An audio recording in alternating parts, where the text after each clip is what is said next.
De grands portraits de survivants de la Shoah exposés en pleine rue qui ont été saccagés. C'est la troisième fois que cette exposition est victime de vandalisme depuis qu'elle a été installée dans une avenue centrale de Vienne début mai.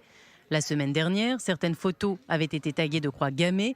Cette fois, plusieurs portraits ont été abîmés, tailladés. Cette exposition, c'est le projet du photographe italo-allemand Luigi Toscano. Il a photographié près de 400 survivants de la Shoah dans plusieurs pays du monde.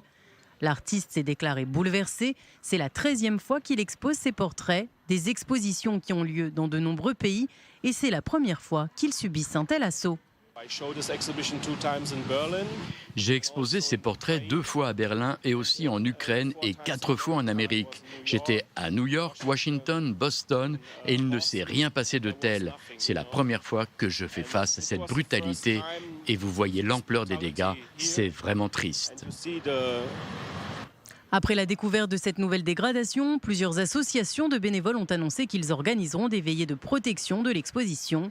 Parmi elles, un groupe de jeunes musulmans. Le gouvernement autrichien a évidemment lui aussi réagi. Déjà après la première dégradation, la semaine dernière, le chancelier tout juste déchu, Sebastian Kurz, s'était déclaré horrifié. Il avait demandé l'ouverture d'une enquête. Lundi, le président autrichien Alexander Van der Bellen a exprimé son inquiétude face à ces atteintes à la mémoire des victimes du nazisme.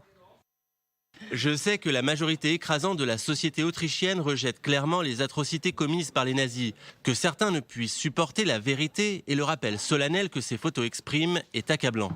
L'association ESRA, à l'initiative de cette exposition, a quant à elle dénoncé des actes alarmants. Selon un rapport de la plateforme autrichienne Forum contre l'antisémitisme, 503 actes antisémites ont été recensés dans le pays en 2017, un chiffre 2 fois plus élevé qu'en 2014. L'Autriche est pourtant un pays qui possède l'une des législations les plus répressives pour sanctionner l'apologie du nazisme.